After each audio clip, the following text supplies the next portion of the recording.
Hi, I'm Lorien, and this is Knitting Monologues, episode 35, take 2. I have a lot to talk to you about, and hopefully I will remember everything I said the first time I ran out of space on the old iPad mini that I used to record these. I hope you are doing well. You can find me here on Instagram, Ravelry, and Blue Sky as Yarn Love Turtle. And I'm glad to connect with you here and on all of the channels there. Today is Saturday, November 1st, and I have a lot of acquisitions to show you. Let's see, I have a finished object, one work in progress, and some flowers and some pottery and some non-yarny acquisitions also. So without further ado, and I have to just reach in every direction because once I do this, I don't reset everything. Okay, what I'm wearing. This is the Lorien sweater. It's a pattern by Eleanor Mortensen. And it is color work, yoke, top down, and you could knit it long sleeve if you prefer. I had to make it simply because it's named after me. And the yarns I use, the light green is from Stress Knits Yarns, her Pilament color, and the more Kelly green is from AtHaynesHouse. The color is called Leave Me Alone. I just love it. And it's not exactly short sleeve sweater weather, but I'm inside, and the sweater I was wearing earlier, I feel like I've worn more recently on another episode. So I pulled this one out, and it's a lot of fun. She does beautiful designs, a fingering weight sweater. Okay, I have a finished object. Let's start with that. This is stripe hype. It does need some yarn weaving, but it has actually been blocked. This is a drop shoulder design by Veronika Lindberg, who designs under the name Vakika. And you might have seen this. It's probably been out over a year, and it is a great use of single skeins of DK weight yarn. Drop shoulder pattern. I purchased most of the yarn. I purchased the pink and the light, this minty blue, the dark, this is navy, harder to tell, and this sort of multi green on D-Stash. This yarn is by Nice and Knit. It's their DK weight. Superwash DK, 230 yards for 100 grams. They no longer dye yarn. I also purchased 2 skeins of gray, but then I realized that it wasn't going to be enough. That's what was in this set that was sold together. If you're interested in D-Stashes, I have an earlier episode that talks about where I find D-Stashes, and there are some great advice in the comments as well. It's probably like my 3rd or so episode on this channel. Let's see. I think I said I steam blocked this. I did not wet block it because it's superwash and it really was plenty big, but it needed a little bit of zhuzhing with blocking. I liked this pink color that I wanted to use it more than once. The design also calls for you to tip your edges in another color. I felt like that I'd kind of had enough by the time I got to the edges. I did the Rook official, the Rook bind off, which is a kind of pearl-wise sewn bind off. I think it's nice and stretchy, and it gives a nice finished look. I can't remember what I was trying to do, but it looked terrible. I did it once and I wasn't happy, so I rebound off. I knit one of these sleeves entirely on an airplane coming home from California, and more on that in a bit. I really love this. I find drop shoulder sweaters though have a lot more material, so I find they're less fitted. They're not supposed to be. You need that extra width in the body to come down the sleeves. I mean, I guess you could taper it. This does have a little bit of tapering, I should say, in the design. But I don't have a lot of drop shoulder sweaters, so this is a nice addition. I am working on a collaboration, if you will. So this is a fully Fair Isle that's the front. Sweater. The pattern designer is Anne Feitelson. It's from this book, Feitelson. And The Art of Faroe Knitting, History, Technique, Color, and Patterns. It's a great resource, although I'll admit I haven't read as much of the other sections beyond this pattern. So the body of this sweater was knit by Laura of Knitting Posse. And she put it aside and never went back to the sleeves. And she picked it up and said, this is really good yarn. It's Jamieson and Smith 2-ply jumper weight. And there's nothing wrong with it other than her taste had changed and she just wasn't going to have the appetite to finish it. She reached out to me a couple of years ago and said, would you? And I thought, why not? It's great yarn. And I was a little intimidated. She bought the book. She was meticulous, which would not surprise you if you know Laura. Very excellent with details. Every color, I think there are about 8 or 9 colors in this sweater. Every color in its own Ziploc bag, labeled with what it was. I think I have enough. It might have been a kit that she bought because this is one of the color combinations in the book. I will open the pattern page. I'm not sure I'm going to have enough of this yarn, but I know I could get more at the Woolly Thistle. The edges are ribbed, corrugated ribbing. So all that I have left, and this took me a week, all that I have left is this sleeves cuff, about 2.5 inches in the bind off on this sleeve, and then I will pick up and do the other sleeve. So there was a steek panel here holding the collar bits together in order to put it on my head. And you know, this is kind of, this is a little old school here, these stitch holders, but the gauge is quite fine. So to me, one of the harder things was matching Laura's gauge, actually. She knit the size medium. I was able to figure that out with the stitch count and the pattern repeats. I picked up, you know, it's an older pattern, so it doesn't give you a pickup ratio. I just decided, let me try. I picked up 1 stitch for every row and it worked out perfectly. When does that happen? So I had cut the steek for this armhole. I cut this one just to check it out. I thought I was going to use that felting tool I might have showed a while ago. I don't think it's working properly. I need to look at it. I tried. It doesn't really matter. This yarn does not. It's all wool. There's a steek panel on this sleeve as well. So I'll be cutting this and then knitting the second sleeve. It will need a little bit of blocking. I don't think it needs a lot of length, but I just think, I'm not sure if she blocked this body, but it feels pretty smooth. I think this feels a little bit less smooth, so I will do a wet block on the sleeves, maybe the whole thing. We'll see. I will also need to pick up and do the ribbing for the collar, which is why I think there's a chance I might fall just shy on this particular color. But how fun. I mean, at one point I thought I would cut down the middle and make it a cardigan, but I don't think so anymore. When I put it on, I was delighted. So I don't know, maybe it never went out of style, maybe it's come back in style. I'm also delighted I don't have to knit the whole body. That's a lot. And I have been tempted to do an all-over Fair Isle color work sweater. I think I'm going to stick to maybe doing the Shetland Wool Week hat, which is a pattern published every year, new pattern, and then there are kits. And I just think that would be fun enough. I don't think I'm going to need another sweater. It is a lot of work that goes into this. It's a fingering weight yarn. I'm knitting this. The pattern calls for a 3.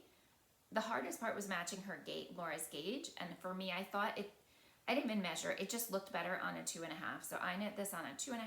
The cuff is on a 1 as the pattern calls for. Let me open up the book here and show you. I mean, she was so generous. She wanted it to get finished, just didn't want to do it herself. That's what it looks like, the blue set. So, and truthfully, the pattern is like a 1.5 pages long. That's it. And then you've got your charts. And I think there are the charts for the other color set.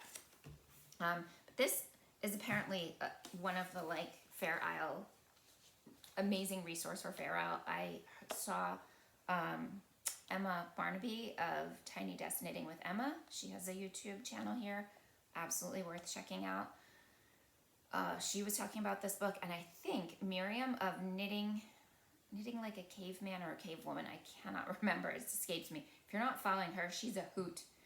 Really cool perspective. She's knit a ton of Marie Wallen patterns. Now this is not Marie Wallen, but it's that kind of in that vein. She's got a couple of videos. Her channel's newer, but she's really fabulous. Check both of them out. So this is coming along. It's going to get done. Of course, it's getting done this month. It was, like I said, my last sweater on my plans for 2025. Okay. I was also working on, which I think I showed in episode 34, I was going to cast on or had cast on some for a vest. That was part of my plans, was some yarn from Long Island Yarn and Farm, which is absolutely beautiful wool. I also got in a D-stash, and I was going to knit it into a vest. I have 500 yards. It's called worsted, and whatever gauge, it is more of an Aran to bulky weight. It's 100 yards per 85 grams. So it's heavier, and I wasn't comfortable with the gauge that it was knitting on. I felt that it was impacting the integrity of the plies and the yarn itself. So I pulled everything that I had worked on out. Like I said, tried 2 different patterns, and I will go back to the drawing board. I think it needs to be like a bulky scarf or something like that. I'm not sure, but that is a perfect segue into the acquisition section of what I'm here to chat with you about today. So, and the reason is I received some yarn from friends that was totally coincidental, was actually the same base. So I hosted some friends who I met for the first time, but have been friends with for a long time. I met them this past May at Maryland Sheep and Wool. I met my friend Tasha, who's 5K runner, and Trish, who is Tie-Dye Diva. And Trish has a channel here on YouTube called Best Day Ever Podcast. Best Day Ever Crafting. But I could listen to her voice. She has the most melodic, beautiful voice.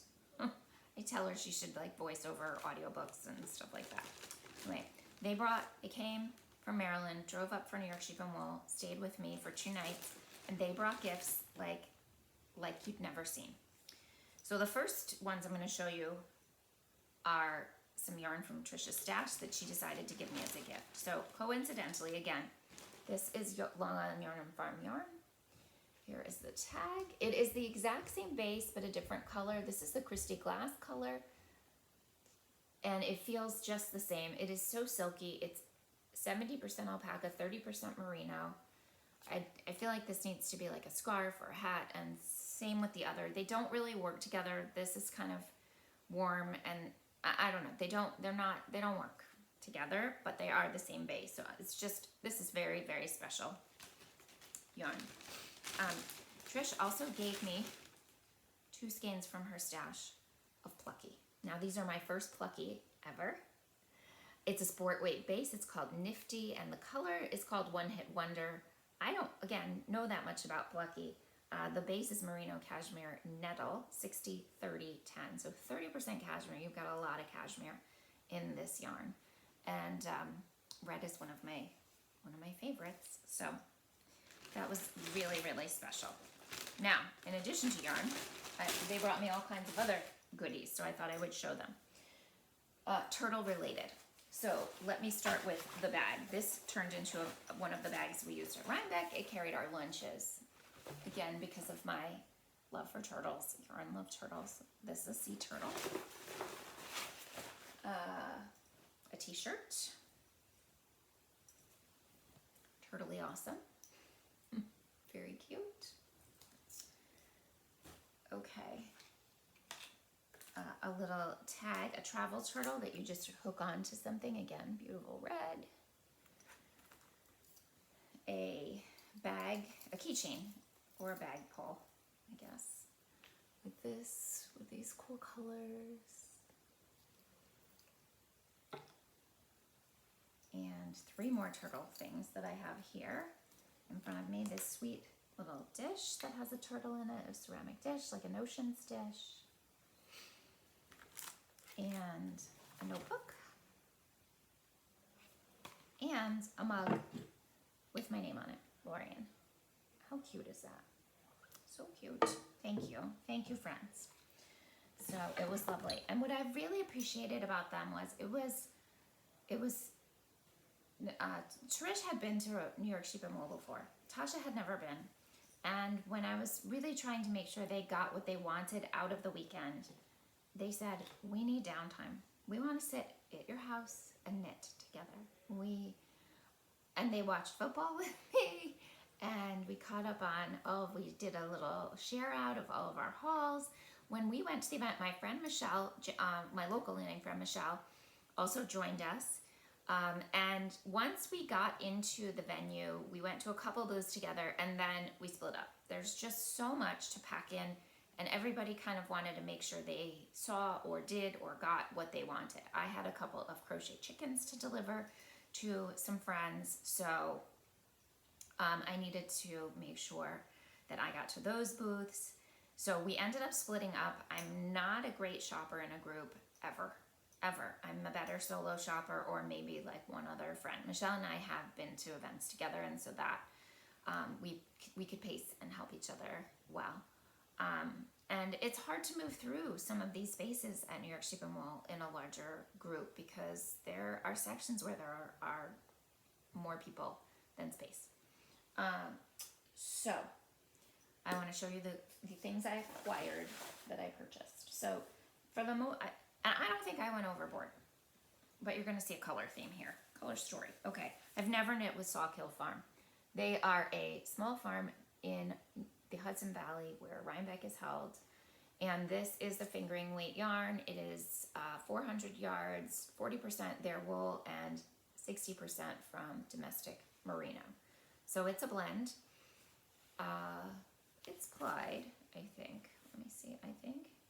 Raised in Red Hook, New York, spun in the Hudson Valley, New York. Hand wash, of course. Okay. I'm going to make the Ilha. This is a lovely sweater pattern by Tete Beche or Orlain Souk. It has some gentle cables. It's not like an all-over cabled sweater.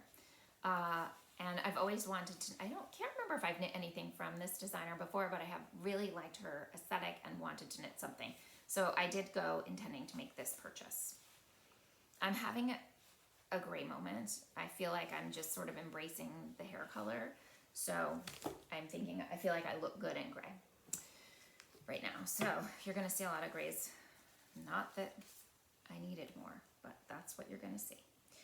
My friend Carol from Foster Sheep Farm, her farm is near Saratoga, New York. And she is doing her farewell tour. So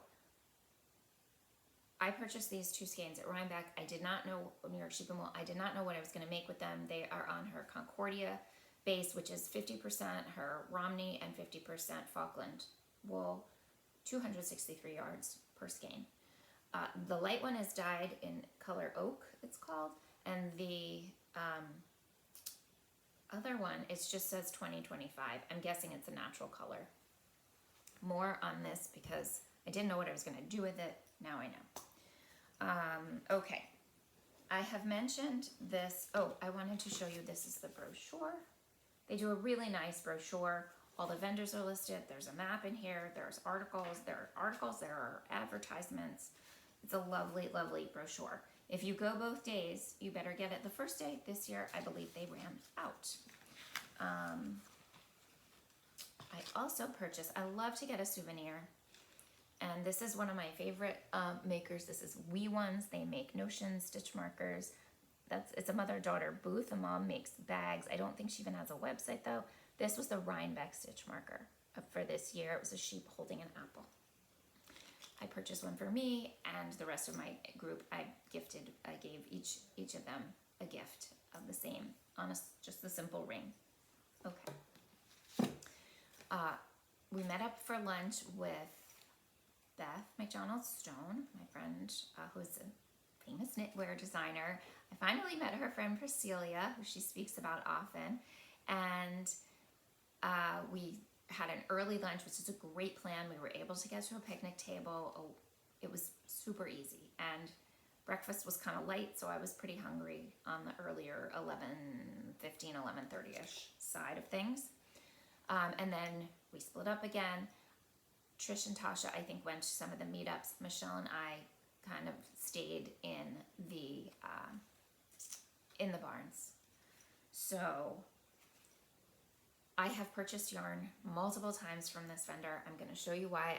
Michelle purchased something, something she was looking for, and I couldn't not buy this. They were nearly sold out of everything they had, and I said to the owner, I said, what are you going to do? Because they go to the festival that was today, Fiber Festival in New England, and he said, I don't know. These were 2 skeins. They were $16 each. Do I have yardage? 250 yards, worsted wool. They're very silky and soft, beautiful gray. There's no way I was letting this, like, I was not getting this. Wool. So that's Twist of Fate Spinnery. It's not a sweaters quantity. I think I'm going to turn it into hats with something else that I purchased. I was shopping for my friend Shannon of Whiskey and Wool. You can see her channel, and she wanted something from Garthenor or some fiber. They didn't bring it. Some cashmere fiber, which I found for her, and I believe it was a sport weight, a cream color sport weight yarn, which I think she's in the middle of that project and needs it. So we need plans to get together.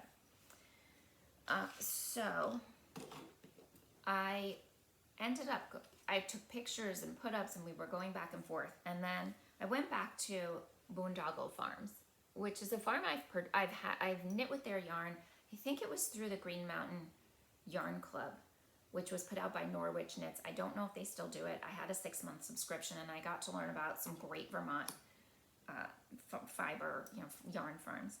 And so I'm pretty sure I have used their yarn in something, not a whole sweaters quantity, but maybe, I think I used it in my Vertices Unite farm yarn shawl. So I found the yarn that Shannon wanted from them. She was familiar with them. She was pleased at the color. That was the sport weight. On the same table, they had worsted weight. And they had a color you really don't see very often in farm yarn. Black. I mean, it's probably a super, super, super, super dark brown, but it really reads black. I mean, this was in sunlight. In all lights, it's reading black. It's very hard to get black yarn. So my thought is that I'm going to use it and knit the Pick Your Plaid hat. Maybe with this, it's a worsted weight, it's a worsted pattern, with some other neutral colored or natural colored worsted weight yarns. It's a design by Michelle Wong. So 100% wool where's their cover? Fin sheep and cashmere goats. 100% wool, 3-ply, 122 yards per skein, and I have 2. I love this. This is it's like gold in yarn. It's really precious. Okay, that is my New York Sheep and Wool haul. So I've got 1 sweater out of that, and then a bunch of 2 worsted and some sport for me. Today was the Fiber Festival of New England, and I went with a couple of intentions and picked up a couple of other goodies. So everything is sitting in a bag that I need to pull out because I ran out of room in setting it up. Okay, I'm just going to take out one of each in order to show you, because some of these look very similar. The first one was, I decided there's a pattern by Suvi Knits. She wrote the Simple Stripes and Simple Stripes DK, which you've probably seen some people having knit. So I went back to see Carol of Foster Sheep Farm because I had thought more about what I might make. And Suvi Knits put out a striped cardigan. It's DK weight pattern, but I think I can do it with this. So I actually had a slightly different batch of this, and Carol said just swap that out because she was out of it. So I am going to use all of it together. These are all the same colors, 2 colors, and do a striped sport weight heavy sport, light DK weight cardigan. This as Carol's farewell tour. She is retiring. This was her last show. And so I had to just get some others because I love her dyeing. It's all natural dyed. I have used this base. I knit my mom a shawl with this, and I've used the leftovers for different things. This is her Galway base, and it is 80% domestic superwash and 20% nylon, but it doesn't feel plasticky. It feels like a farm yarn. And so because I knit with it and I love it, I bought, this is dyed with walnut. I think they're really pretty together. So I'm not sure what they'll become, but they're going into my stash. This one is cochineal. And this one is madder. So kind of a peachy, a pink, and a brown. Fingering weight. Okay. I actually contacted Aisling Yarns ahead of time because my friend Angel had given me 3 skeins of their Aran Weight BFL Mash and Blend. And I don't know exactly when Angel purchased it, but I contacted them because they had some on their website, but I didn't know if they'd be bringing it. And the owner was lovely. She wrote me back and said, we will have it. So I brought 1 skein. I knew I needed 3 more. I bought 3 more of this. It's 150 yards. Like I said, Aran Weight. There's yarn everywhere. This is going to be a Tessa sweater. This is a design by Elaine Tom. It was recently published. It is a beautiful, like an elegant, gentle cables. It's the best way to describe it. It's not over the, like, all over, but they're just cables that run down kind of from like upper yoke down the body. Same cable. It's very pretty. She knit it with a much more airy yarn, but I think I'm gonna love it in this farm yarn. So now I have 7 skeins of that, which is enough. I went and visited Seven Sisters Arts at last year's fair. I bought some yarn from her. Well, I fell in love with some of her yarn, and I then subsequently ordered it because she didn't have a batch. It happened to go on sale. Anyway, so I get her newsletter, and she had this yarn on sale on her newsletter and her website, and she brought it. So these were $20 a skein. I have a hard time turning down sale yarn. This is the color's called Corvus, and I have 3 skeins. It's a fingering weight. I think this is the Eco. Yeah, 100% Eco Wash Organic Merino. So it does not feel like superwash. She said it's a very different type of process. It's washable. So that was kind of exciting because one of the things I will be putting on my knit list soon is I'm going to knit my sister. I have a sister who is 20 years younger than me. We have the same dad. And she is expecting her first child, her first baby. It's a boy. So I'm hoping we're gonna plan a layette together, a whole little capsule wardrobe, and I thought this could be good. I've never knit the baby vertebrae. I've always wanted to, which is a fingering. I think there are a couple of weights. I could always hold the yarn double.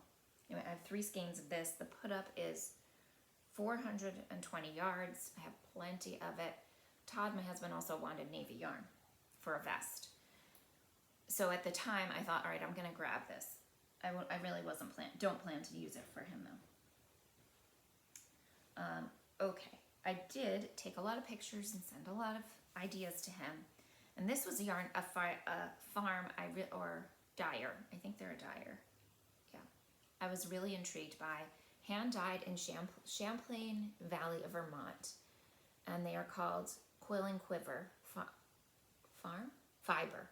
So they might not have, I don't think it's their yarn. This is like a sport. I feel like it could be a heavy sport, light DK. And he really liked this yarn. I have 3 skeins of it. The put up is 332 yards. It's reading really dark. It's a tonal navy. These were the last 3 that she had. The only 3, I think, even. I literally took pictures of every navy DK/sport weight, maybe worsted weight yarn that I could find. Everything for Todd to consider. At the same time, I was shopping for my friend Debbie, I was doing the same thing for her. She needed a green mohair. That was fun too. A lot of fun. I like shopping for other people because then I don't feel so bad about spending my own money.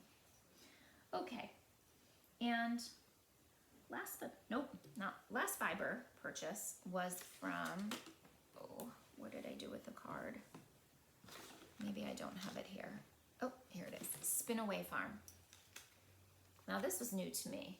They are, I have no idea where they're out of, not sure.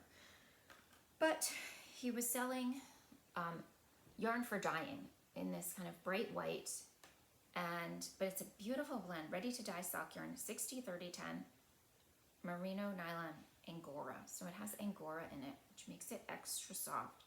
460 yards for 100 grams. Now I'm not planning to dye anything. I tried that once. It's a lot of work. It didn't go so well. Other people do it well. I don't need to. But this is going to be the white yarn for my Battenberg blanket. Was this organic? Yeah, I think it's washable too because it's sock yarn.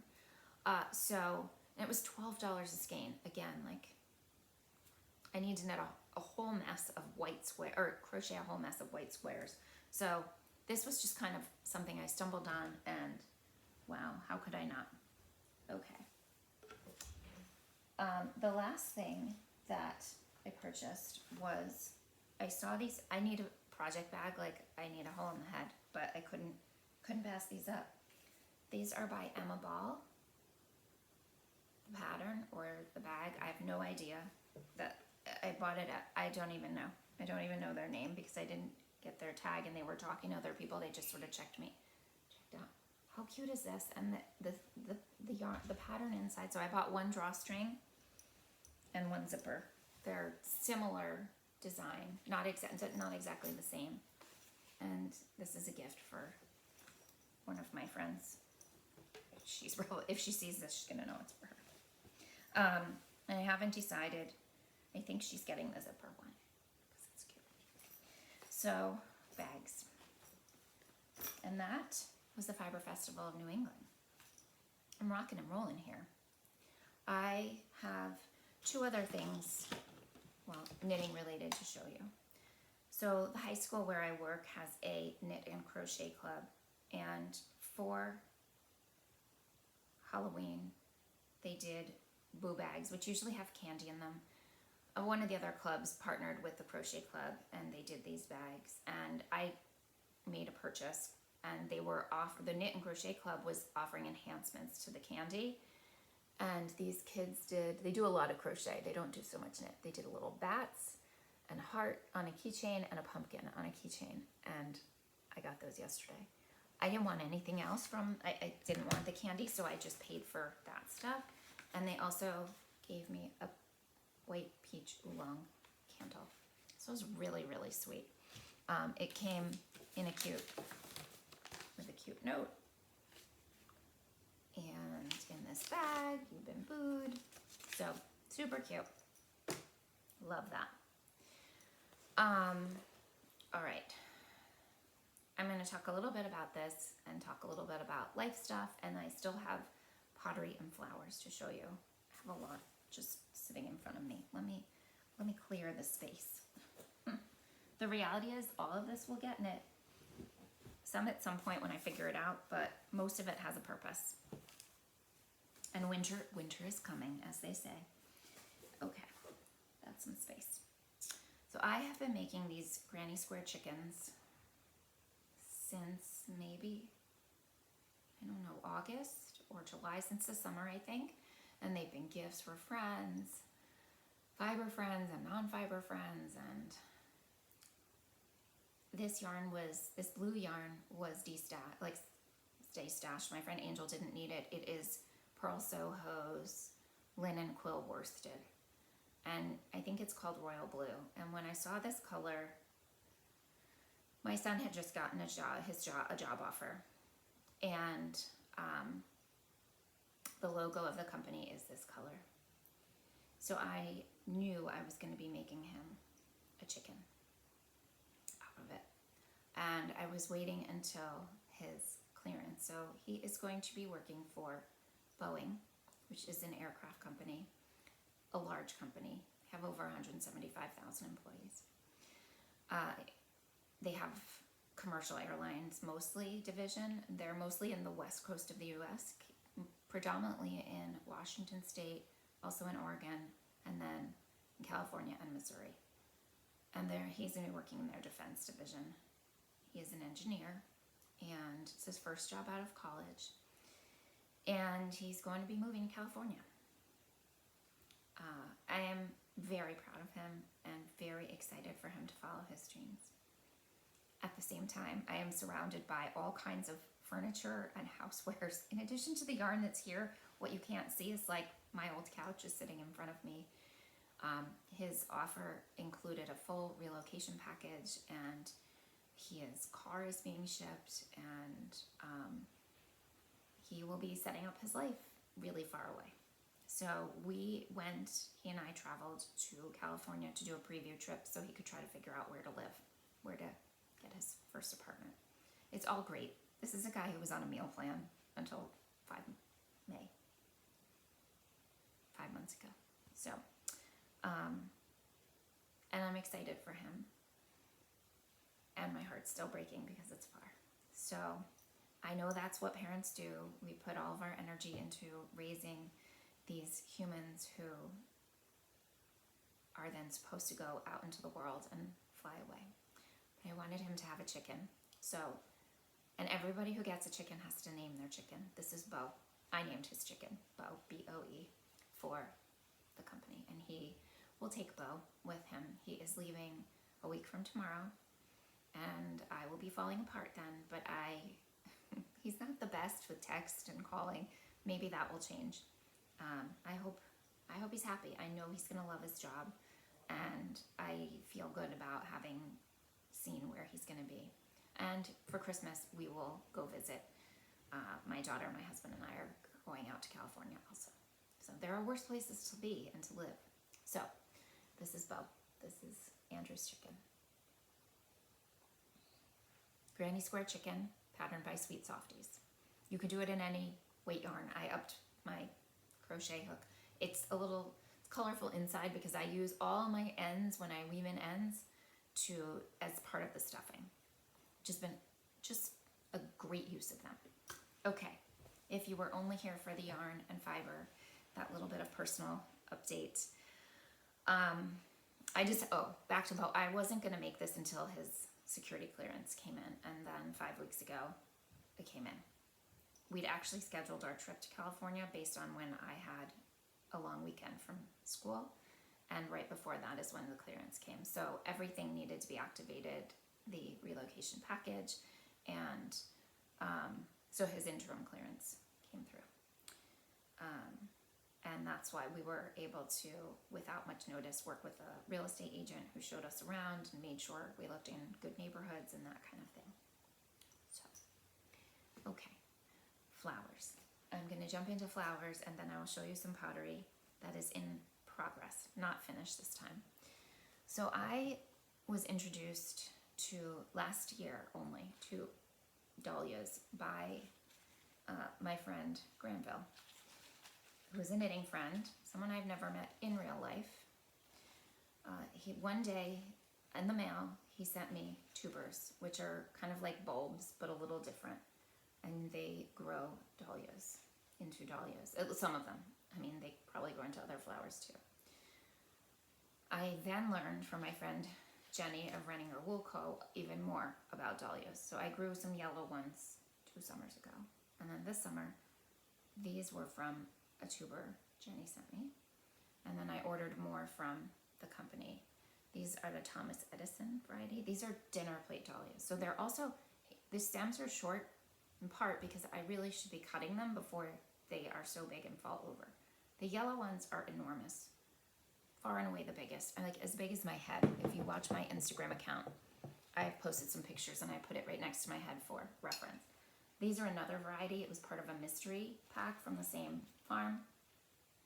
I have dark red and these really beautiful orange that are like puffballs. They're another variety. I thought they were dinner plate also. I think they don't really know what they're getting.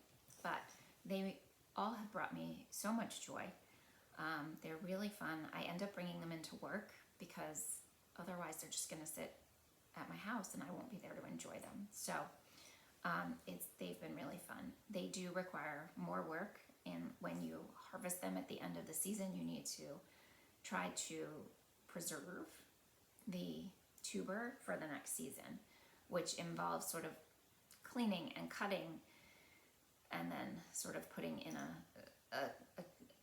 a way to store them so that you can go and try to plant them the next year. I had success with 2 of like 6 or more that I tried last year, but it worked. So something fun and different. Okay, I also have some ceramics.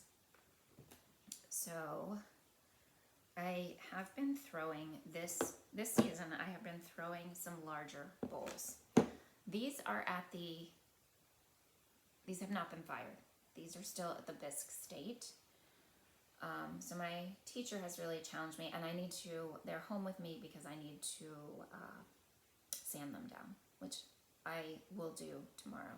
I have to do it outside. It's a very messy, very dusty job. The bottom of this is footed in a certain way, and then with sanding I'm going to smooth some of this out a little bit. I might lose some of the detail that I have at the edge there, but everything shrinks when you fire it. I don't know, 15-17%, and because you fire it twice, it shrinks twice. But I'm pretty happy with this. This is very brittle in this state before it's been fired.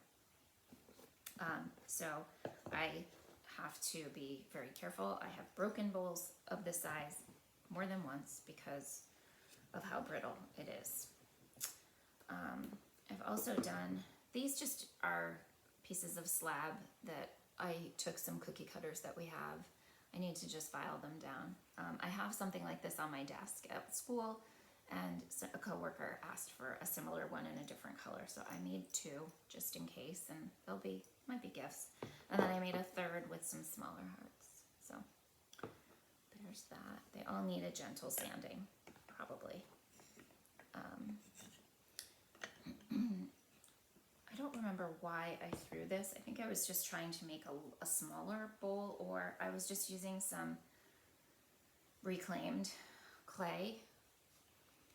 It was the best way for me to learn to throw with clay that wasn't like perfect, like new clay from a new batch. And I spent probably 9 months doing that. My teacher kept saying, well, if you're really just working on technique, then use the older stuff if you're gonna throw it away anyway or whatever. And I think that really taught me a lot.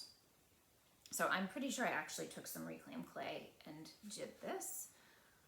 Again, this needs to be sanded. It's pretty rough on the bottom here, and it's just a lower bowl. This one I actually fast-tracked. So I threw this vessel last week. Last spring I made a mug for each, my husband and myself, and his mug didn't come out right in the firing, and the color wasn't what I was hoping for. Another student in my class had this gorgeous brown, and he didn't remember what combination he did, and he told me something, but it wasn't quite right. So I threw this vessel, which is a lot nicer actually than what I had done previously. It's much bigger. And I just did it last Tuesday, and then on Wednesday I did the footing and mostly just left it flat, but rounded the bottom and attached this handle, which is a little chunky, but I think we'll be okay. Again, it's really brittle. I need to sand this piece. So all of these are in the same state. So they will get sanded this weekend, and hopefully if there's room in the kiln, fired this week. I then bring them home. I really just sort of love a certain color combination, and I feel like glazing is its own art, and I'm more focused on the actual piece and shaping of the piece than glazing right now. So I have the colors that I like. I purchased them myself, and I'm not using much of what the class fee, materials fee is going towards. I'm throwing some of the bigger pieces. I'm using probably, I don't know if I'm throwing as many, but I'm throwing some very big pieces. Last week I threw the biggest bowl I've ever thrown in a slightly different shape. So that was pretty fun. I can't even remember what I left. I have a shelf, and one whole shelf is all my stuff. Oh, plates. I try to plate. I take pictures because from week to week I kind of forget.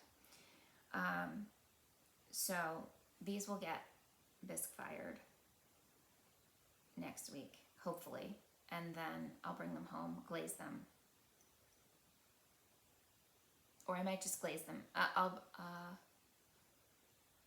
might just pick them up. I'll have to see. But I can bring them home and glaze them and then bring them back and not have to spend time in class glazing, since I have the glazes at home.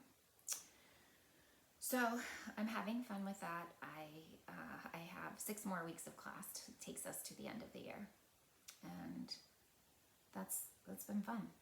Yeah, I'm happy with my progress. I have a lot of bowls that I probably now need to get rid of from my earlier firings or just experiments with glaze. But I think that's going to be a wrap. This is my second time through. I got a little more than halfway the first time and then ran out of space on my iPad that I used to film. So I will be back in a couple of weeks. Hopefully I'll have finished that Faroe sweater because I like to move on to other things. I do have an Advent skein. I have a DK self-striping skein, and I have a mini skein set also. My daughter has a beauty Advent, but that's pretty much it. And she'll be opening it probably until she's home from school mid-December. She'll probably just open it on her own. I have to get Cooper his. I'm sure he's excited to get back on screen. So if you have not seen Advent or followed me on Instagram and seen that, my standard poodle is named Cooper, and he has gotten, I guess, in the tradition of opening his with me on screen every day. So he knows when I start talking to my phone, it's time for Advent. So we will do that together. It won't be on YouTube.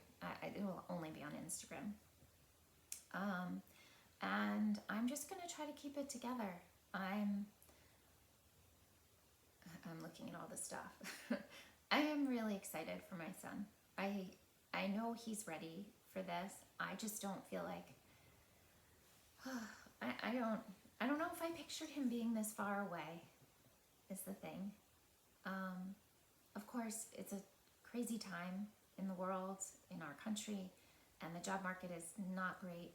And this is his dream. He is following his dreams. And I mean, he applied for close to 150 jobs and had 4 interviews. 3 were at another company for different positions. And this was one, and it was one and done. And his boss seems great.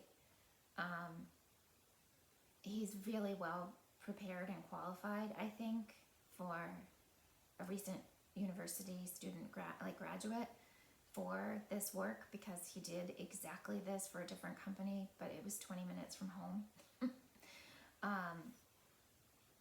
While he was in school in his undergrad.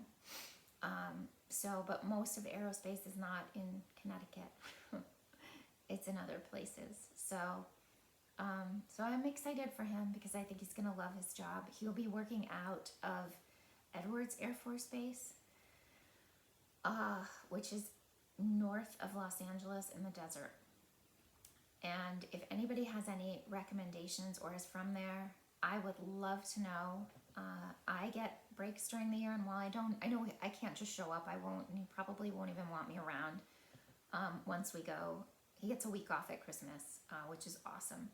So we are, and I have that time too. So we are going, our family is going out and staying not with him, but in an Airbnb out in California, south of Los Angeles. He's north. But if you have any suggestions, I feel like my hope is to make it at least a trip a year, maybe 2, maybe 3, I don't know. It's a big change. And of course he may eventually end up back this way or closer. But you know, now's the time. He doesn't have any responsibilities or obligations, he doesn't have his own family yet, and so it is the time to just spread his wings. And I can be super logical, but you know, logic doesn't always like cover it all. So I might be falling apart on my next episode, but hopefully I'll have a good like mentality. When he went away to college, I always thought to myself, and he went away at like fall of 2020, like COVID. He was in New York State. Things were very restrictive. He was pretty much wearing a mask anytime he left his dorm room.